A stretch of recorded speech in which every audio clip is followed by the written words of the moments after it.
baseball, not always the best team wins, right? You got to still go out there and get it done.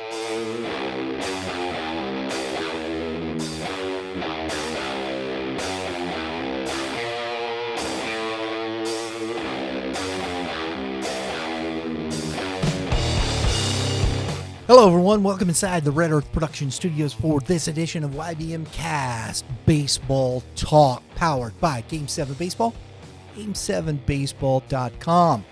Arch Madness right around the corner. Our first go-around with Game 7 Baseball, our youth side of it. We're looking forward to it. It's going to be a great weekend. It's the last weekend in March. We'll be out at the WAC. Doing some baseball, our Saturday at the park, live streaming 14U baseball. Hey, look, if you're still looking for some tournaments, register your team. Or if you're already registered, check it out. We got our Super 7-Up, Arch Madness Spring Ring down in Branson, Cinco de Mayo, over in O'Fallon and at Ozzy's, and Midland Invitational at Ozzy's, plus our 14U Super 7. Hey, they opened up a couple more spots. Dave, I got to get him in here. He's going to like, no, man, we ain't coming. I know. I can't put him on the spot like that. Hey, welcome into the show.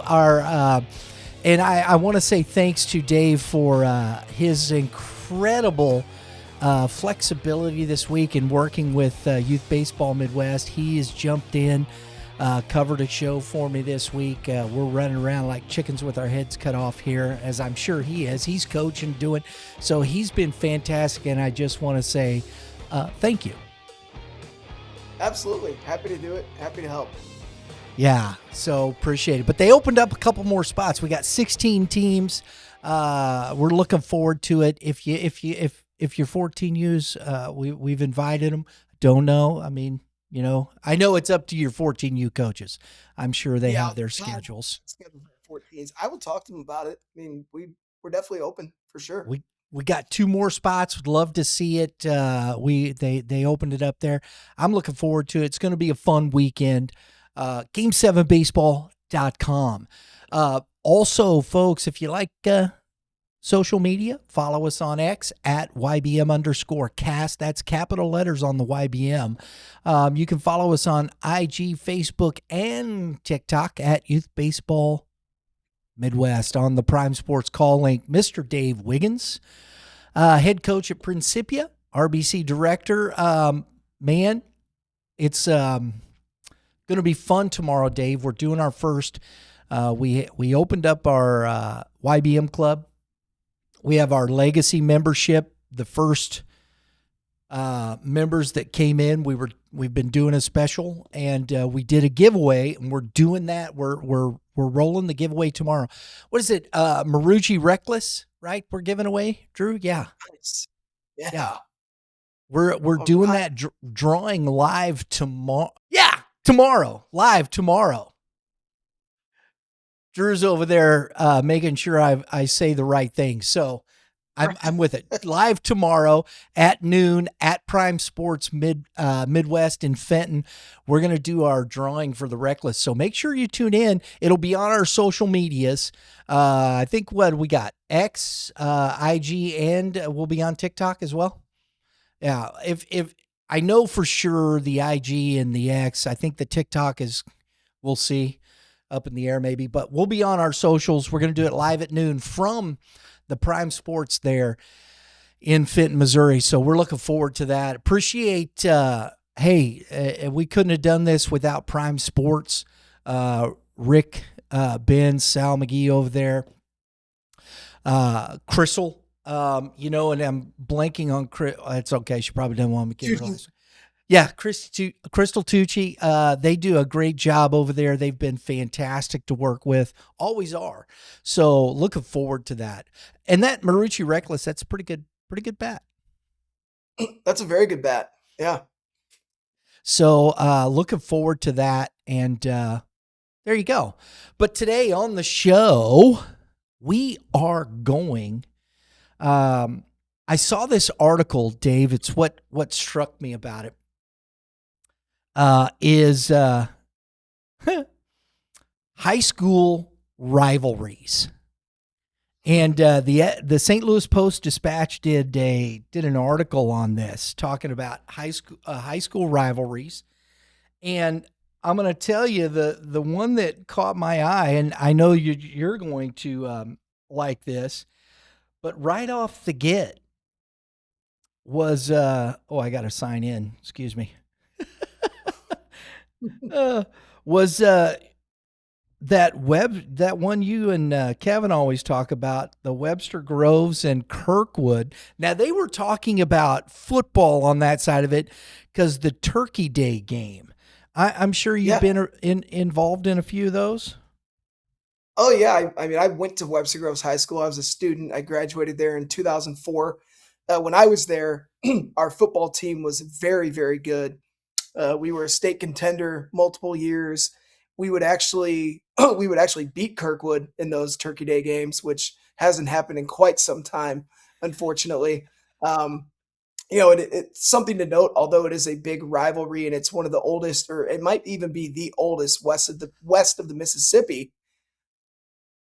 Did I get that right? You got that right. Go uh, ahead, man.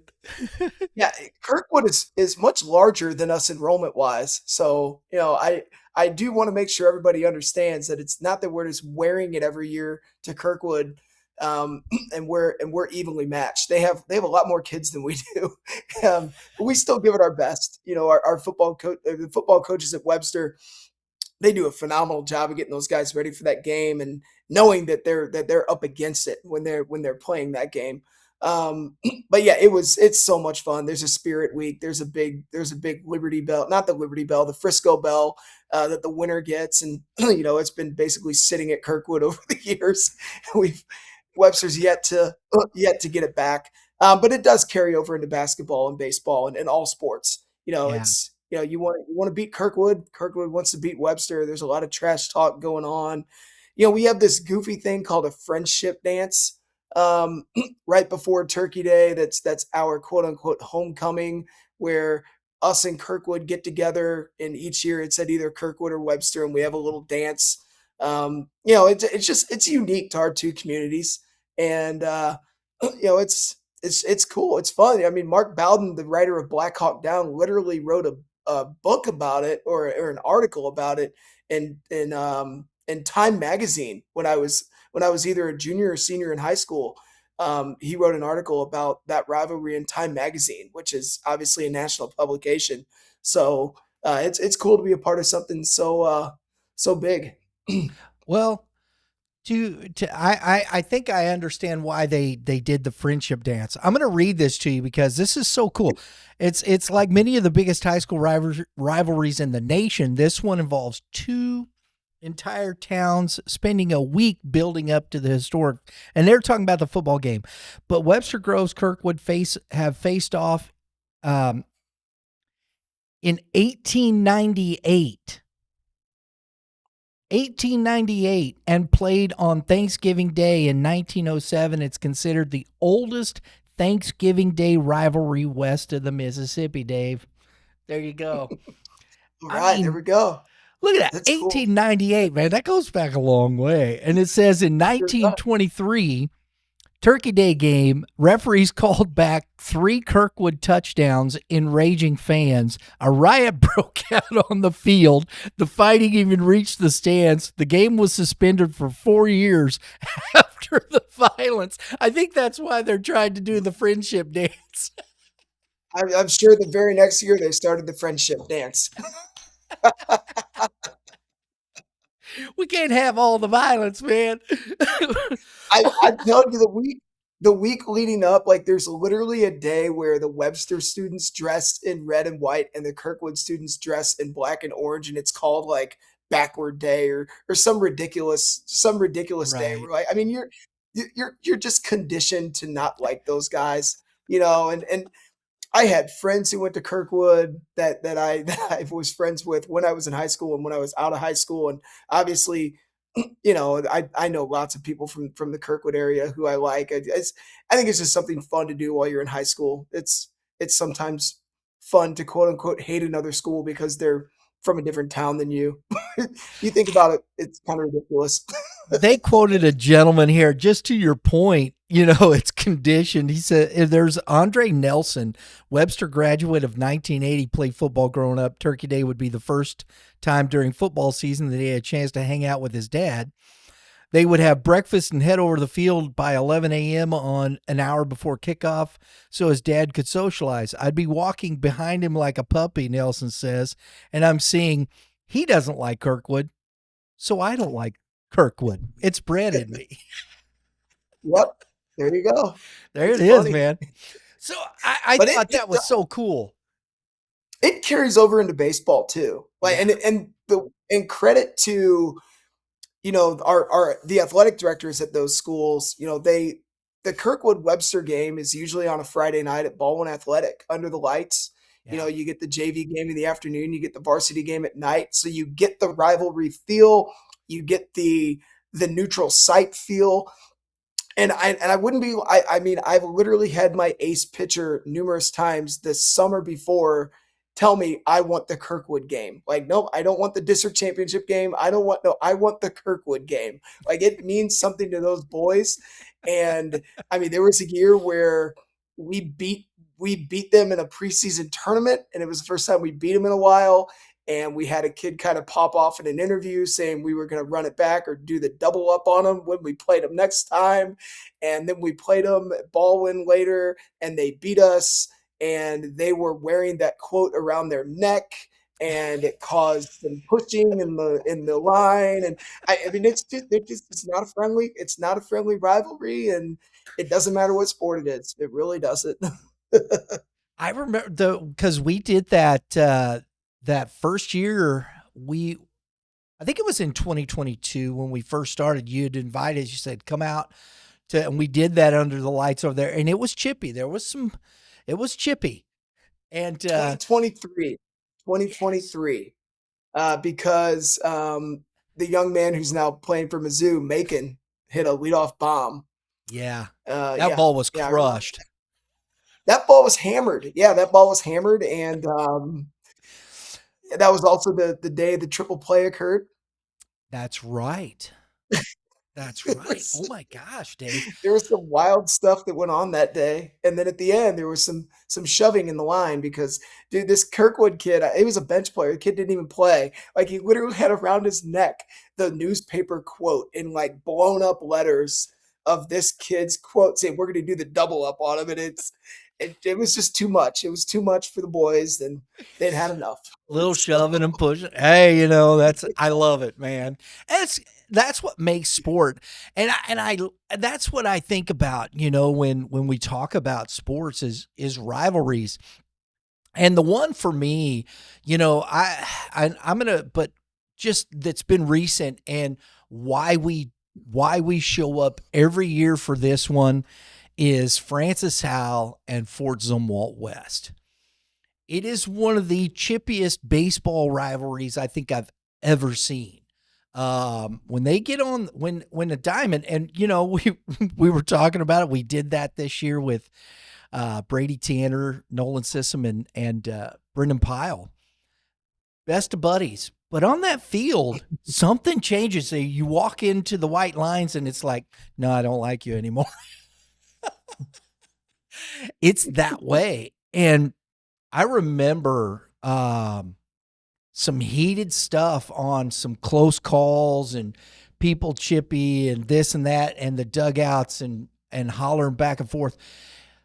It is just one of the best. And the thing of it is, both programs are high level. They're high level players. Yes. And I think that, when you're talking about, not to mention their rivalries, but they're playing for district championships as well. Oh, they're also playing for tournament championships earlier. Like they usually play each other 4 or 5 times every spring because they're in the championship game of the Columbia tournament or they're in the championship game of the Midwest Classic. And then they've got to play each other twice in conference play. And then, of course, they're undoubtedly going to play again in the district championship. So there's plenty of opportunities there for that rivalry to grow and for that the parity between the two is unbelievable. Yeah. Like you don't see one sweep the other in those 4 or 5 games. And they're never blowout scores. They're close games. Both teams have great arms. Both teams are talented up and down the lineup. But it is fun to see the passion that those boys play with.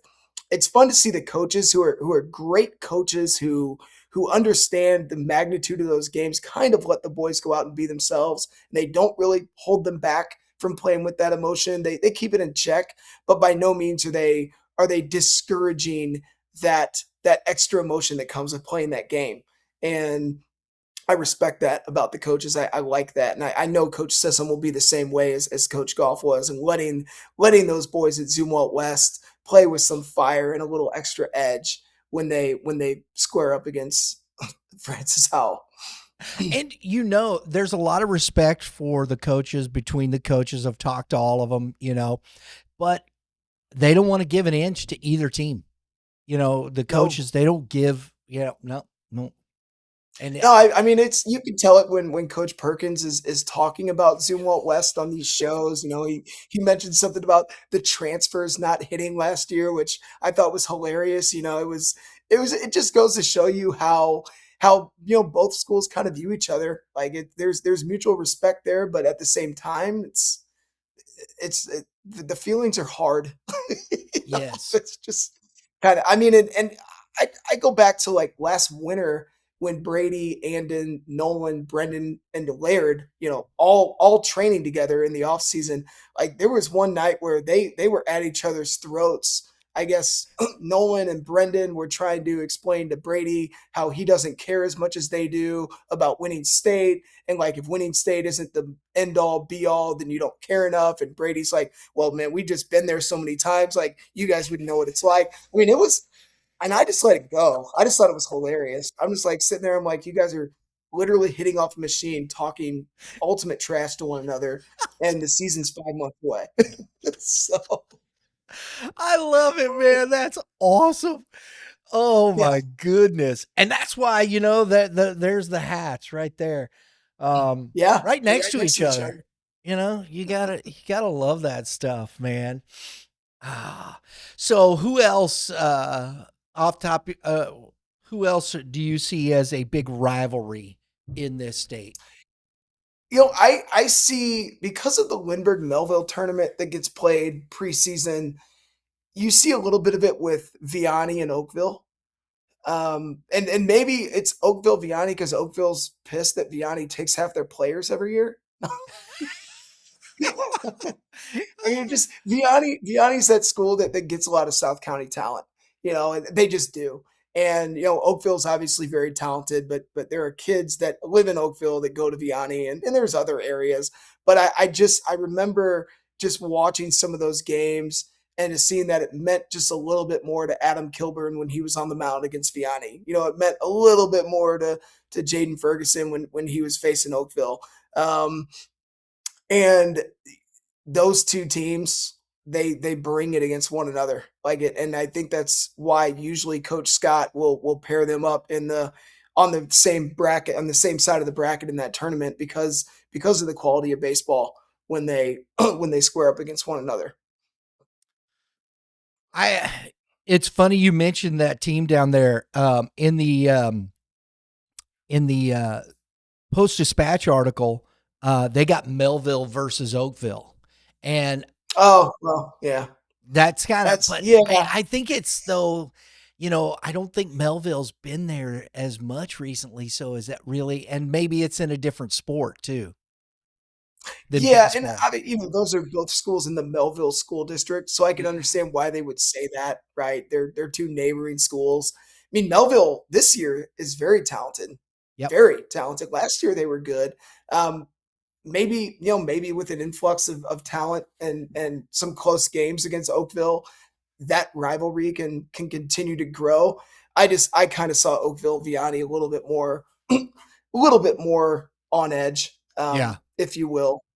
I mean, Melville, for being as small of a baseball program as they are, having to be a Class 6 baseball team, it's highly unfair, given the lack of depth that they have.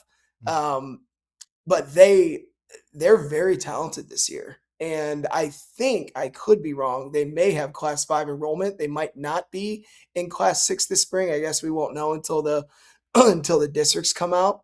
Um, but Melville, they're the class of that green pool. They're they're routinely one of the better teams in that green pool conference.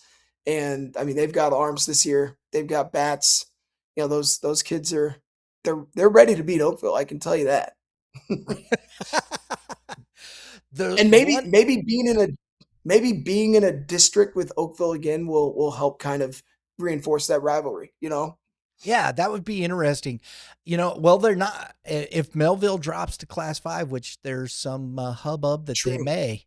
So we'll just have to see how that goes. But they play the Yeah. Melville tournament every year, as you said. Yeah.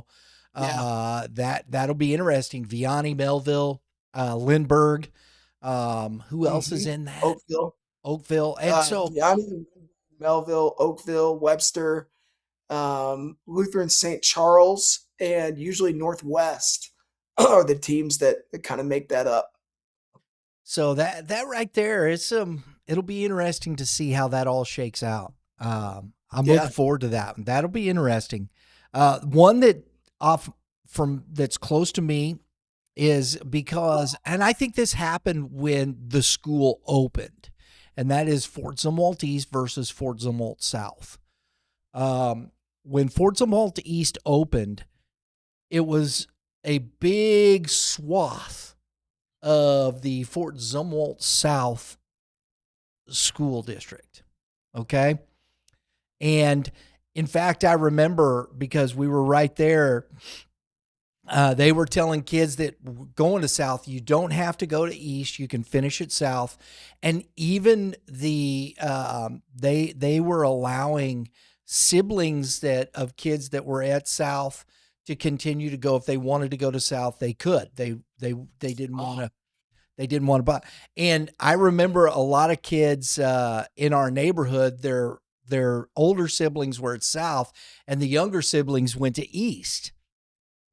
And so I think it just kind of was one of those natural things, it was just like, and it gets kind of bored out of that. Want to beat South.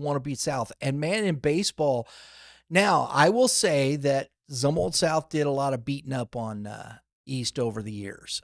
East has had its moments here and there, but for the most part, but man, it is one of those chippy rivalries. And there's not a lot of love lost between those two teams. It's one of those, and there's some extracurriculars and hard feelings and chippiness and a lot of chirp. And there's been some stuff after games that I've noticed and watched and seen. And it's, oh yeah, man, it's one of those. Where there isn't, and I think that's where it started from, and I've seen that the whole time because my kids grew up in that. So I think that is a good one. Both teams do not like it, and right now East has had the upper hand on South. They've been down a little bit in baseball. They had a really good run. Yeah, in 24. Yeah. Yeah. So with a well, I think they'll be back, and I hope so. I want that rivalry to keep going. That's the GAC Central. They're both Class 5 schools, and they've had a lot of success. And South won the state championship in 2009. That hadn't been that long ago. Well, I guess no, not that long ago, and I think that was still Class 5 at the time was the top side of that, if I'm not mistaken. And Yeah. East got finally through the district and went to a state champ Final Four. So there's a lot of history there. It's one of those rivalries that I think maybe most people don't know because the teams aren't just in that elevated status of a CBC or a Francis Al Zumwalt West in that respect, or even Kirkwood or Sure. Webster Grove's been around a long time, right? Right. Yeah. Exactly. Yeah. Another one that comes to mind, you're talking about two Class 6 schools in Eureka and Lafayette. Just the Battle of 109. Like they're literally, 15 minutes down 109 from each other. Yeah. That Yeah. can get kind of ugly. Those games can get kind of ugly. Sometimes the student sections of those basketball, football, baseball games can get a little unruly. Um, yeah, and I think this year, like the ones in the past, really recently, like you have two really good teams that are going to square up on the ball diamond.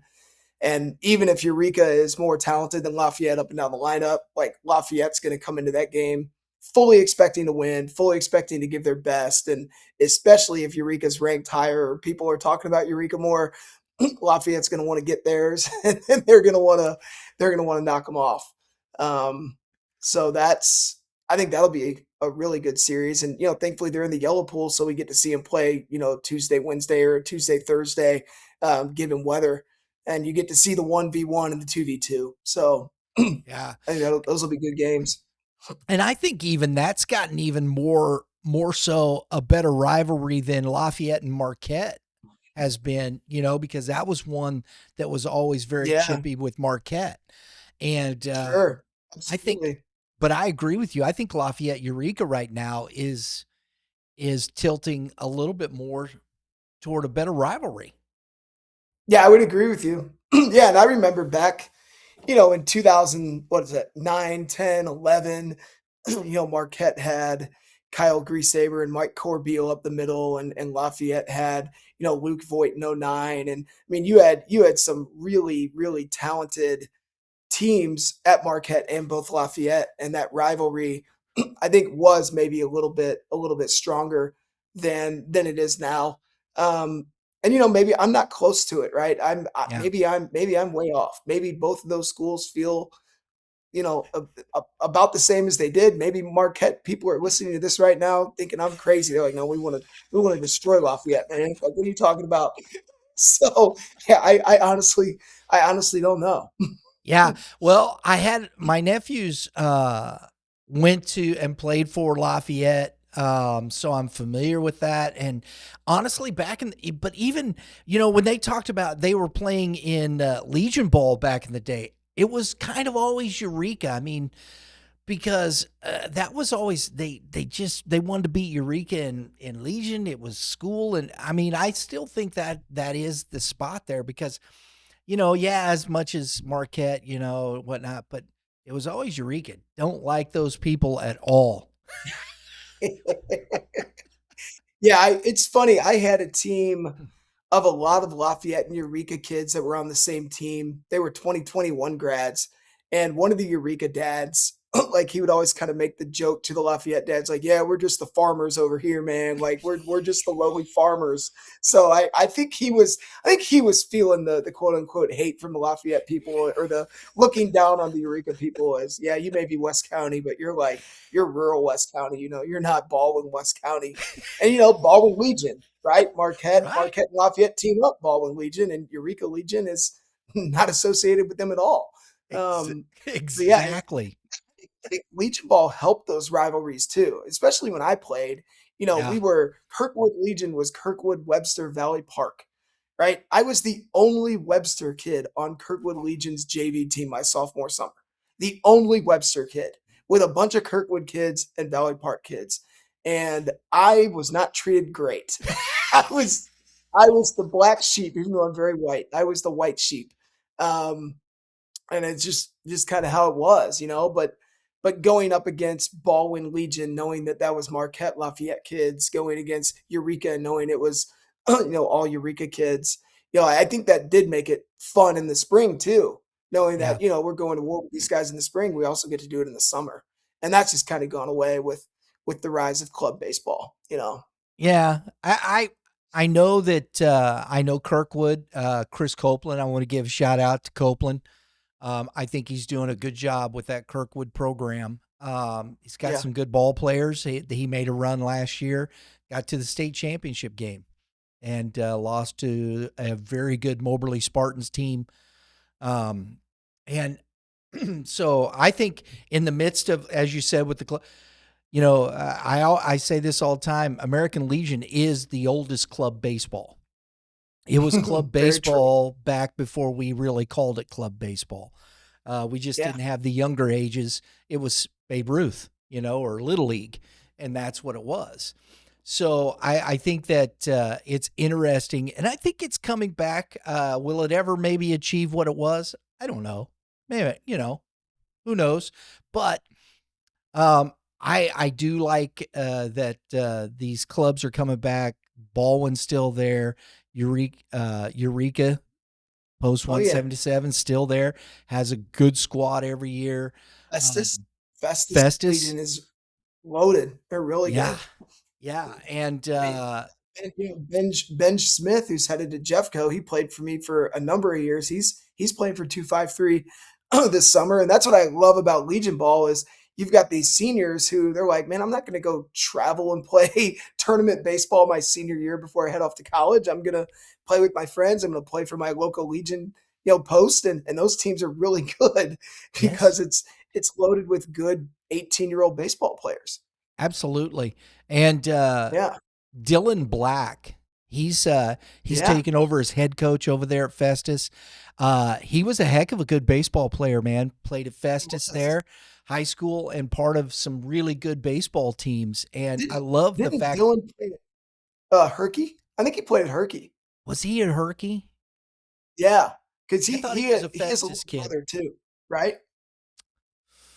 Devin Black is his younger brother, and he just Yeah, I finished. want to say that they both played at Herky. You may be right. You may be right. So, because you know more about that down there than I do, and I Yeah, I thought they got the were both South end. Festus guys, but they played at 253. It is confirmed Yeah. Herculaneum. Okay. Absolutely. Yeah. So, but I love the fact we had Dylan on the show, talked him up some baseball. Mitch had him on the Hitting Zone podcast. I love to see these kids coming back into the community and taking that because he played American Legion baseball. He's come back, giving back into the community. There's great opportunities there. And I think, that's why we talk about Legion baseball a lot around here. We're very, very, we'll be live streaming. We'll have a game of the week this year. And hopefully grab some of those rivalries. Washington post 218 still very, Mhm. very good down there. St. Peter's, um, Rick Reno. I know his son's played at East, and I'd known Rick a long time. He's got that program playing very well here in St. Peter's. I'm going a little off, but we're just talking rivalries there. But Sure. Yeah.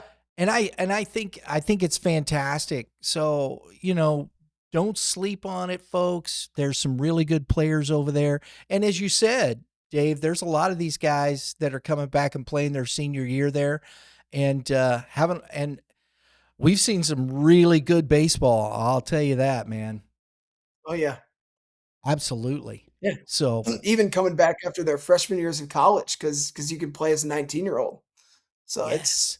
it's big boy baseball. Ellsbury did that couple there were 2 years, man. There was the one year I think they were 38-4 and Man. just rolling. And they weren't playing chump change though either. They were playing in some Yeah. high level tournaments. And they were just really good. Really good. So, all right, back to it. Speaking Back of to it. South County, I think there's one that we've been trying to get it on our schedule, haven't been able to do it. I'm hoping we will next year. But Hillsboro and Festus, Yeah. Oh yeah. Yeah, right? 2 conference foes, 2 district foes. They're almost when we were in 24 when we were scouting that district because we knew that's who we were gonna have to play coming out of our if we won our district.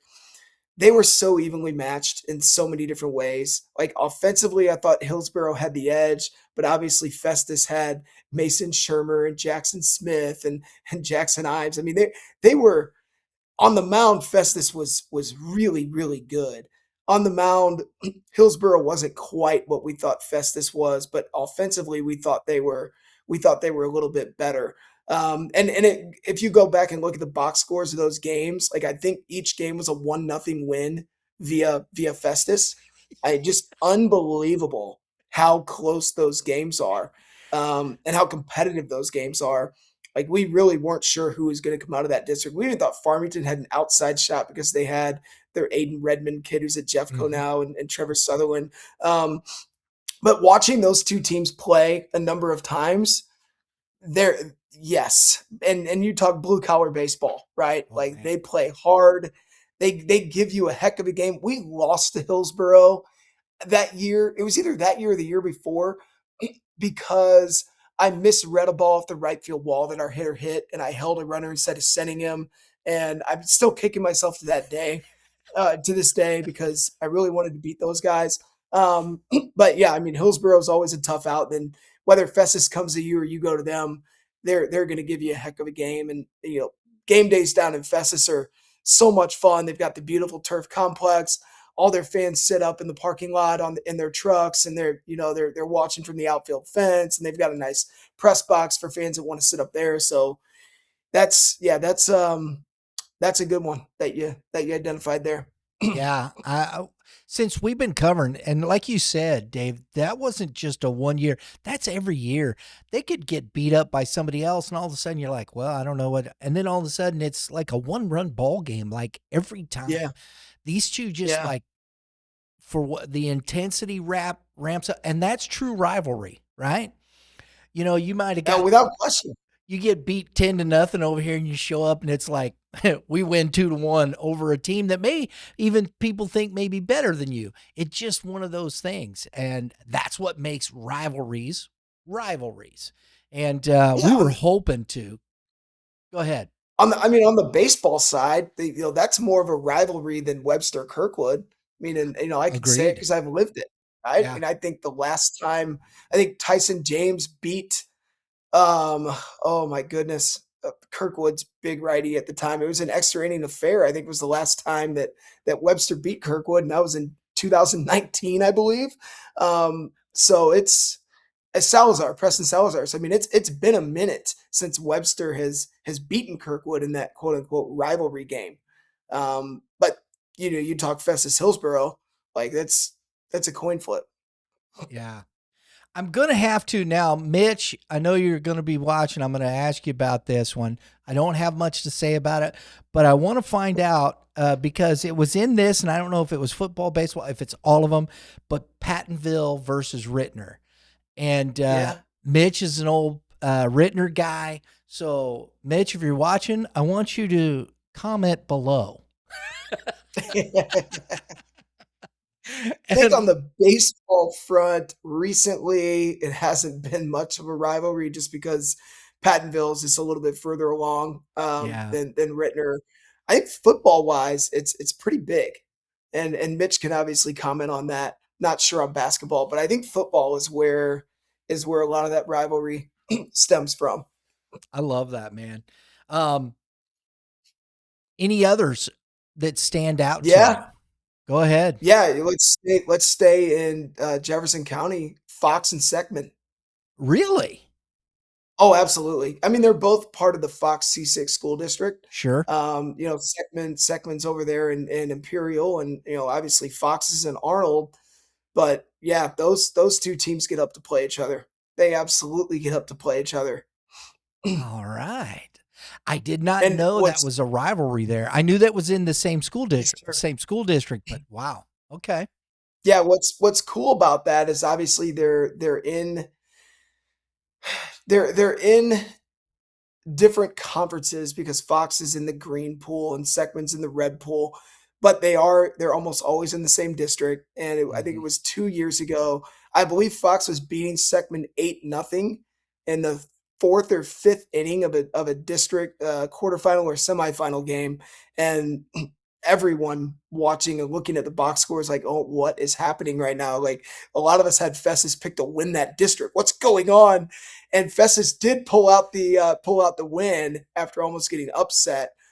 Festus, sorry, Seckman did pull out the win after almost getting upset, but that was eye opening. It's like, and then that just goes to show you, right? When those two teams play each other, no matter how much more further along Seckman is than Fox, usually the Fox boys get up for that game and they play hard. And I know that there's been some gamesmanship going on there with when they want to play versus where they play. I've heard from from Coach Hagedorn at Seckman that there sometimes is a little bit of question as to does Fox really want to play us or what's going on here. So there's definitely some rivalry there for sure. That's awesome. Last one I want to touch on here as we go, and I want to see how you answer this. Okay, because Sure. there's two I thought. CBC versus, Man, you could pick any of the MCC schools. I'm gonna say SLU. really? Okay. All right. Yeah, I could have said 3 others. For me, like, it's essentially CBC versus any school in that conference besides Chaminade, if we're talking baseball. But if you're talking basketball, Chaminade's probably the number 1 Yeah. choice, right? Yeah. So is CBC just that unliked by everybody? CBC versus the world. No, I'm kidding. No, but it's credit to Mason Horn and what he was able to do there in his tenure. They're just the team you want to beat, right? Yeah. When I got the job at Webster, I was excited to put CBC on the schedule. Like, I wanted to beat CBC. Like, CBC is thought of as the class of private high school baseball in our area, and they have been forever. They've turned out products like Caden Peer and Nazan Sanatello, and I mean, Matt Brown, like, the list goes on, right? Right. That's the school that I would, if I had a school in my crosshairs of, man, if I can really put a mark on my program, this is a school I want to beat. CBC's at the top of that list. They really Wow. are. And that's a compliment. That's definitely not a negative towards them at all. And a lot of people this year, I think, are counting them out because they don't really know what they have on the mound. But CBC's highly talented. They're talented up and down from the 29 class all the way to the 26 class. There will be dudes on that team who can get on the mound and beat high school teams. I never count them out, ever. I still think they could win the MCC. I'm sure I might be one of the only people that thinks that because of how good Vianney and SLU are going to be and how tough DeSmet can be. But I'm never counting CBC out. I'm with you. I'm one of those that I have SLU at the top of that. I think Vianney's ultra talented, little younger. I think SLU it's their turn. They had all those kids. They got on a heater last year, and I'd love to see. That's a game I wish we could have put on, and we may still try and work towards something. But that's SLU CBC. I agree with you. I think it's when I first because I'm a transplant, so you hear and that was a big thing when I got here. Everybody asked me what high school did I go to. Well, right. I actually went to 5 different high schools in my life. So in various states, I'm just one of those kids. I was, man. Honestly, I went to Buchholz High School. It's where I started my high school. It was Buchholz High School in Gainesville, Florida. That's the first high school I went to as a freshman. I even went to Lebanon High School here in Missouri. Interesting. I went to Chandler High School in Arizona, and I graduated at Burlington High School in Burlington, Kansas. My goodness. Yeah. Were you a military family? No, not a military family. My dad is a minister, and we moved and did a lot in different places. So, it's just one of those things. So when people ask me, I'm like, I don't know. I went, I did some things here, went there, did that, played some sports at different schools, and that's where it was, man. So it was really odd that everybody kind of was like, what high school did you go to? And that was like the thing, if you went here or you went there, I'm like, oh, okay. It wasn't. So it was kind of it's one of those things that's really, and then if you said, DeSmet or CBC or SLU, it's like, ooh. Yeah. It's just so easy to judge somebody here in this area knowing what high school they went to, whether that's fair or not. And that's why people do it, right? A, it's to know, oh, you went here. Well, do you know so and so? But you're thinking in the back of your head, oh, you went there. Okay, I know what type of person you are. That's the real thing, isn't it? Yeah. Oh, I love it, man. I love it. But no, I think that, and it was interesting because in the article here, as you put that up, CBC and SLU was one of the in the article from. I think it's a fantastic article if you get a chance to check it out. Yeah. It was a fun read. It really was a fun read, and it just struck me. I was like, oh man, rivalries. That's pretty cool. I love that part of it. So I'm sure there may be some that we didn't get to or we missed or something of that nature. I'm sure. So if you're Comment below. yeah, Let us exactly. know. Please tell us if there's a rivalry that we missed that you're aware of. We'd love to hear about it. We're gonna pick it up a little bit next week. I want to finish. I may not be around. Dave's probably going to pick up some for me again next week. We're traveling around getting ready for our high school season. But Dave, I think that'd be cool to check out the rest of the state. Where's some other I was rivalries? thinking the same thing. Yeah, rivalries that we don't really know about because we're in our little bubble. But I'd love to know about the Springfield area rivalries, the KC area rivalries. I'm sure there's some really good ones that we just haven't touched on.